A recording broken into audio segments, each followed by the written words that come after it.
Hey there, Matt Walsh, coming at you again with another episode of our series on becoming a savvy seller. All right, today we're going to talk about creative financing solutions. What does that mean? All right, most people, when they think about buying a house, there's just two options: getting a mortgage or paying cash.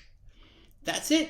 Well, I got to tell you, there's way more out there than what meets the eye, okay? And what happens is there are lots of people who fall into this category where a mortgage or cash just isn't going to solve their problems. All right. So what happens? Number one, the big one is when you owe too much money. Right. Right. A full cash offer for your home sounds like the perfect solution to your problems. Okay. It does, except when you owe too much on your mortgage. All right. Now what? This is a situation that many homeowners find themselves in. Okay. This is not, if this is you, you're not alone, all right? You're not underwater on your mortgage, right? Remember going back a number of years, 7, 8, 9, 10, 11, people were underwater on the mortgage. I was underwater on my mortgage. I bought my house in '06, and by '08, it was worth half what I paid for it. I was underwater on it. We were okay because we weren't moving, but we were underwater. If we had to move, we would have been in a bind, right? Okay, but right now we have a lot of people that are not underwater on the mortgage, but they owe just enough that if they sell their home through traditional means, you call an agent and you list it, there's not enough money left over to actually cover the mortgage note that's left. Closing costs will take up so much of the sale that as a homeowner, you'll be bringing money to the closing in order to get rid of your home, okay? This happens to people all the time. What do people do? Sometimes they're forced into short sales, all right, which are better than a foreclosure, but it still destroys your credit. It destroys your credit for a while, and can leave you open to paying taxes on the unrealized gains of your loss.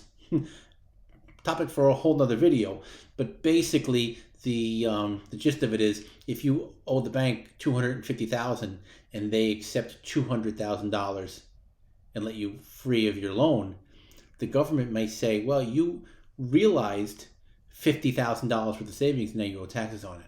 Now, there is a law in Congress that has been activated and deactivated and reactivated several times that suspends this. So at the time you're watching this, it may or may not be true, but you could be open to paying tax on that. Something to ask your tax man about before you do a short sale, if you need to do that. Okay, so how does this happen? Let's just say a home is purchased for like $300,000 with an FHA mortgage. FHA is the Federal Housing Administration, and they back mortgages for people that maybe can't quite get a mortgage in the normal market. Either they don't have enough credit or don't have enough money.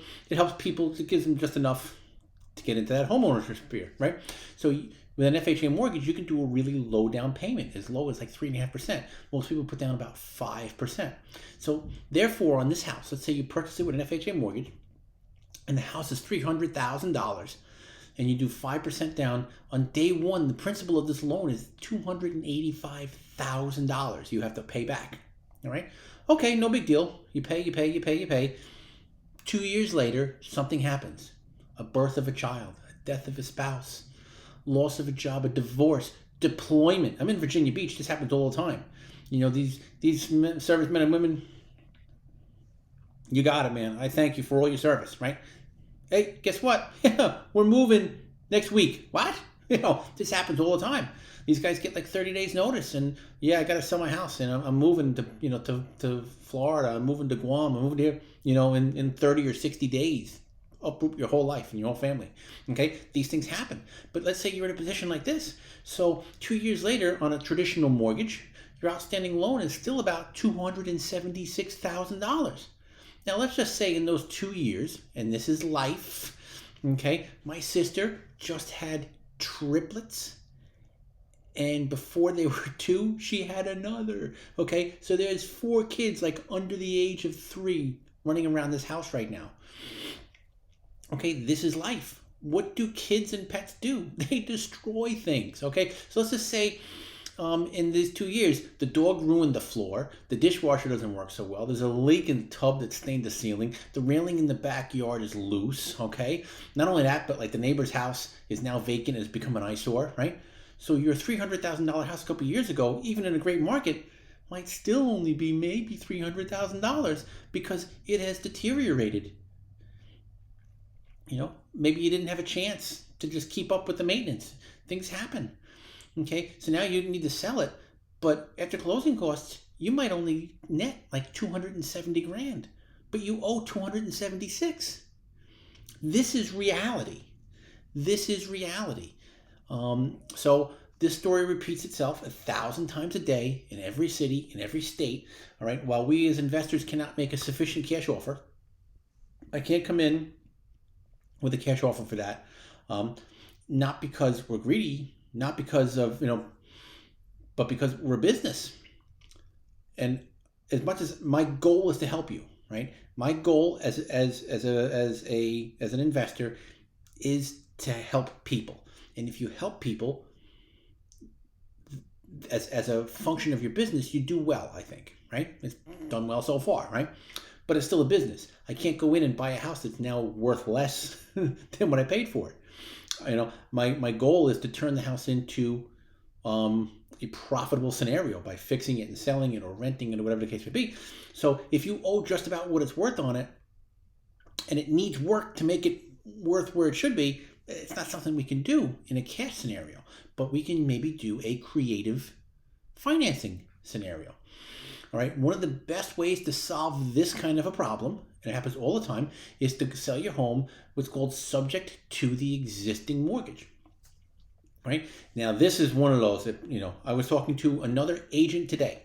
And she's actually investor savvy. We had a nice conversation. And she was like, what? But this happens 1,000 times a day. This one blows people's minds, right? A house and a mortgage, even though they're connected, are two separate things, right? Have any of you, when you bought your house, if I kick this table one more time and shake this camera, I'm going to go crazy, but I'm not refilming this. Okay, so if you got a mortgage and then you notice in the mail months, years later, like, oh, your loan is now being serviced by XYZ Corporation. Someone sold your mortgage to another company. Like you got a mortgage with Bank of America, and 2 years later, Bank of America is like, yeah, you know what? We'll sell it for a little profit to some other company, right? This is what happens. Well, the other is true. We can sell the house without the mortgage. Okay, so in this scenario, let's just say that you are underwater or you owe just enough on the house that you can't sell it through traditional means. You can sell the house subject to the existing mortgage, which means that the buyer, the investor, is going to come in and take title and ownership of the house. They're now responsible for the taxes. They're now responsible for anything, regarding the house, but the mortgage stays in your name. It sounds bad, but it's really not. It's not the best scenario, but it's better than a short sale, and it's certainly better than a foreclosure. So what happens is the new person comes in and takes over the payments that you will be making on your mortgage. And they do this for a little while. So I will come in and say, all right, I will buy your house subject to the existing mortgage. Basically, I'm just going to step into your shoes and I'm going to just start making the payments. But now that leaves me a little bit of room to spend money to fix the railing and fix the tub and fix the floor and get it ready for resale or rent or what have you. And then in a little while, I can now go out and get regular financing and pay off the mortgage and pay you off. But in the meantime, you as the seller benefit in that you're getting a mortgage paid off in your name. It's helping to boost your credit. Let's just say you were having some financial issues and your credit going down a little bit, and maybe you missed a mortgage payment or two, or you were late. Well, now your mortgage is going to be paid on time every month because XYZ company, Academy Home Buyers, is going to come in and pay your mortgage every month while we're doing it. And you say, well, how do I know that they're going to pay the mortgage? What are the risks, right? Well, like everything, there are inherent risks, right? So if the person that buys your home subject to your existing mortgage, if they stop paying the mortgage or if they're late with the mortgage, your credit gets hurt. Yes, that is a risk. But the person buying your home is now investing their time, money, and energy into the home. There's no benefit or motivation to not pay the mortgage, right? Because the bank is still attached to the house, in that if nobody pays the mortgage, they're gonna take the house back from whoever owns it. That house could have been sold 10 times. It doesn't matter. If the mortgage isn't paid, they're going to reach through whatever and take that house back. So there's no benefit to not paying the mortgage, right? So there is a risk. There is a risk. The next creative tool that we use is seller financing. Seller financing is the greatest thing since sliced bread. Okay, this is another one that's really only useful for people that have a lot of equity, right? Or they own their home completely outright. But it's still an awesome tool. Seller financing is financing that can be used to finance the entire purchase of a property or just the part of a purchase of a property. Right? It's not uncommon for someone to come in and say, all right, I will give you $60,000 in cash and you hold the note for the remaining $40,000.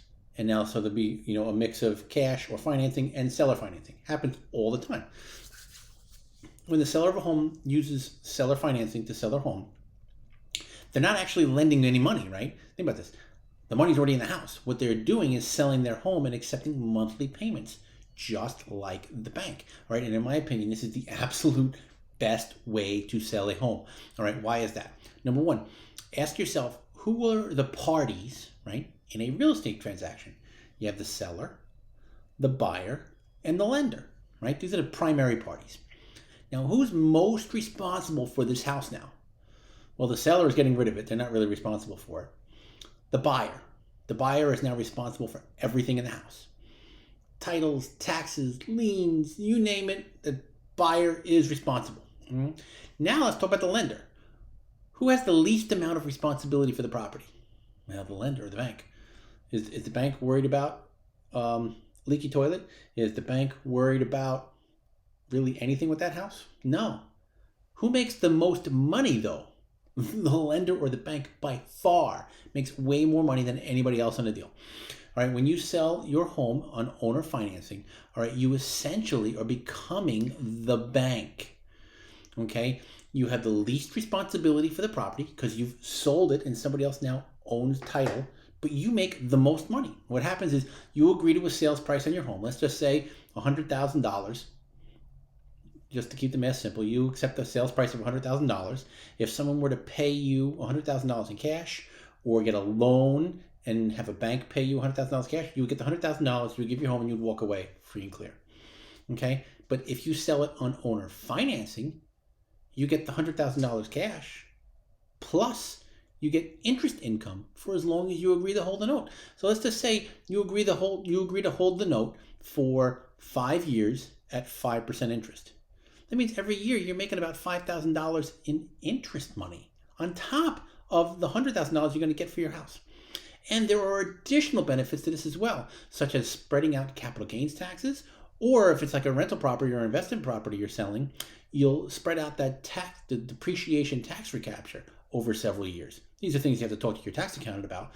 But instead of realizing, say, a $100,000 gain in 1 year and owing all that tax recapture on it, you're spreading out that $100,000 gain over 5 years, 10 years, 15 years, whatever you like. And this is Lily the cat joining us on our day. Say hello, Lily. Okay. Until next time, have a great day.